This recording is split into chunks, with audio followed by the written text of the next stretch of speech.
చేసింది ప్రభుత్వం కాదా? అలాగే అమ్మఒడిని ఎగ్గొట్టి ఈరోజు పేద పిల్లల్ని చదువుకు దూరం చేస్తున్నది వీళ్ళు కాదా? అలాగే రైతులకి అండగా నిలబడాల్సిన ప్రభుత్వం రైతుల వెన్నెముకలు విరుస్తూ వాళ్ళకి ఇవ్వాల్సినది ప్రామిస్ చేసి కూడా ఇవ్వకుండా మోసం చేసింది నిజం కాదా అని అడుగుతున్నా. ఇవన్నీ ఒక ఎత్తు అయితే ఈరోజు రాష్ట్రంలో అవినీతి ఎంత విచ్చలవిడిగా జరుగుతుందో అందరూ కళ్ళారా చూస్తున్నారు. అది ఇసుక కానీ, అది మైనింగ్ కానీ, ల్యాండ్స్ కానీ, ఏది చూసినా లిక్కర్ కానీ విచ్చలవిడిగా వాళ్ళు దోపిడీకి అవినీతికి తెరలేపి వాటి మీద ప్రజలు దృష్టి పెట్టకుండా ఈరోజు తప్పుడు సాక్ష్యాలతో బురద చల్లుతూ కొంతమందిని టార్గెట్ చేసి ఎలా అరెస్ట్ చేస్తున్నారో మనం కళ్ళారా చూస్తున్నాం. నిజంగా ఇది ఎంత సిగ్గుచేటో ఒకసారి అందరూ కూడా ఆలోచించాలి. ఈరోజు ఇంటెలిజెన్స్ చీఫ్గా పనిచేసిన పిఎస్ఆర్ ఆంజనేయులు గారిని అరెస్ట్ చేసి తీసుకురావడం చూస్తుంటే డైవర్షన్ డర్టీ పాలిటిక్స్కి పరాకాష్ట. అంటే ఈ కూటమి ప్రభుత్వం ఎంత దిగజారిపోయిందో ఇక్కడ స్పష్టంగా అర్థమవుతుంది. పోలీసులు గుర్తుపెట్టుకోవాలి, ఈరోజు లోకేష్ చంద్రబాబు నాయుడు మాటలు విని రెడ్ బుక్ రాజ్యాంగాన్ని అమలు చేస్తున్న పోలీస్ ఆఫీసర్సు ఇది మీరు అర్థం చేసుకోవాలి. తప్పు చేయని ఆంజనేయులు గారిని ఈ విధంగా అరెస్ట్ చేసి ఆయన్ని హ్యూమిలేట్ చేస్తూ అవమానపరుస్తుంటే తప్పు చేసిన మిమ్మల్ని చట్టం ముందు నిలబెట్టి మీకు బుద్ధి చెప్పే రోజు దగ్గరలో ఉంది కాబట్టి అలాంటి తప్పులు చేయకుండా మీ పని మీరు కరెక్ట్గా చేయమని కూడా ఈ సందర్భంగా తెలియజేసుకుంటున్నాను. ఎందుకంటే ఏదో కిరీటం పెట్టేస్తారు చంద్రబాబు నాయుడు లోకేష్ అని చెప్పి చాలా చోట్ల పోలీసులు పెద్ద స్థాయి నుంచి కింద స్థాయి వరకు అందరూ కూడా వన్ సైడ్గా తప్పుడు సాక్ష్యాల్ని సృష్టించి తప్పుడు కేసులు పెట్టి ఏ విధంగా అరెస్ట్ చేసి పైశాచిక ఆనందం పొందుతున్నారో వాళ్ళందరినీ కూడా హెచ్చరిస్తున్నా. భవిష్యత్తులో మళ్ళీ కూటమి ప్రభుత్వం వచ్చే అవకాశం లేదు. ప్రజలు ఇప్పటికే మేల్కొన్నారు. ఈ కూటమి ప్రభుత్వం వల్ల వాళ్ళు సర్వనాశనమైన విషయాన్ని వాళ్ళు గుర్తించారు.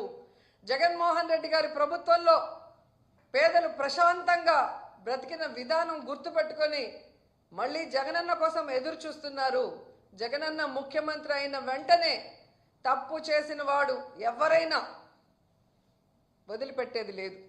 న్యాయస్థానం ముందు నిలబెట్టి వాళ్ళందరినీ కూడా జైలుకు పంపిస్తామని కూడా హెచ్చరిస్తున్నాం. అండ్ ఈరోజు మీరు చూస్తే ఎంత విచిత్రంగా తయారైందంటే చంద్రబాబు నాయుడు నైజం. ఆయన తప్పు చేస్తాడు, సాక్ష్యాధారాలతో సంతకం పెట్టి దొరికిపోతాడు. డొల్ల కంపెనీల్లో కంపెనీ అనేదే ఉండదు, కొత్తగా ఒకటి సృష్టించి దాంట్లో డబ్బులు ట్రాన్స్ఫర్ చేసి దాన్ని ఎలా వాళ్ళ అకౌంట్లోకి తెచ్చారో అన్నీ కూడా క్లియర్ కట్గా దొరికిపోయాయి. స్కిల్ డెవలప్మెంట్ స్కామ్లో ఈడీ కూడా కొంతమందిని అరెస్ట్ చేసింది. కొంతమంది ఆస్తుల్ని అటాచ్ చేసి అవినీతి జరిగింది అని ప్రూవ్ కూడా చేసిన తర్వాత నాకు కన్ను బాగలేదు, ముక్కు బాగలేదు, కిడ్నీ బాగలేదు, వయసు అయిపోయిందని దొంగ తిరుగుడు చెప్పి బెయిల్ తీసుకొని బయటకు వచ్చి ఏదో తాను తప్పు చేయనట్టుగా ఆ కేసుని ముందుకు నడిపించకుండా ఎలా ఆపేశాడో అందరూ చూశారు.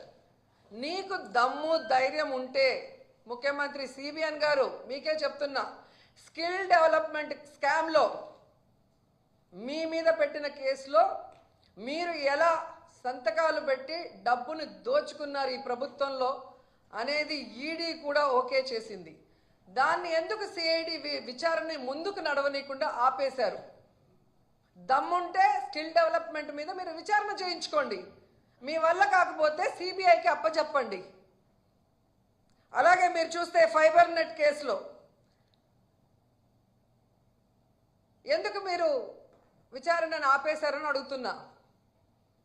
ఈరోజు ఏదో ఆంజనేయులు గారి మీద ఒక కేసో లేదా మిథున్ రెడ్డి గారి మీద ఒక దొంగ సాక్ష్యాలతో ఒక కేసో పెట్టి భయభ్రాంతులకి గురి చేయాలంటే ఎవరు భయపడే ప్రసక్తి లేదు. ఎందుకంటే మేము తప్పు చేయలేదు కాబట్టి ఎవరికి భయపడాల్సిన అవసరం లేదు. మీరు దొంగ సాక్ష్యాలతో ఎన్ని కేసులు పెట్టినా మేము న్యాయపరంగా పోరాడి బయటికి వస్తాం. కానీ మీ మీద కేసులు విచారణ జరిగితే మీరు పర్మనెంట్గా జైలుకి వెళ్తారన్న సంగతి మీకు తెలుసు. అందుకే అడుగుతున్నా, దమ్ముంటే దొంగ కేసులు పెట్టి మీ పచ్చ ఛానళ్లలో దుమ్మెత్తిపోయడం కాదు, స్కిల్ డెవలప్మెంట్ స్కామ్ మీద, ఫైబర్ నెట్ స్కామ్ మీద విచారణ జరిపించండి. మీకు ఆ దమ్ము లేకపోతే సిబిఐకి అప్పచెప్పండి అని కూడా డిమాండ్ చేస్తున్నాం. అసలు చంద్రబాబు నాయుడు అనే వ్యక్తి సంతకానికి విలువ లేదు అని ఇప్పుడు 4వ ముఖ్యమంత్రి అయినప్పుడు కూడా తెలుస్తోంది. ఏడాది అవుతుంది.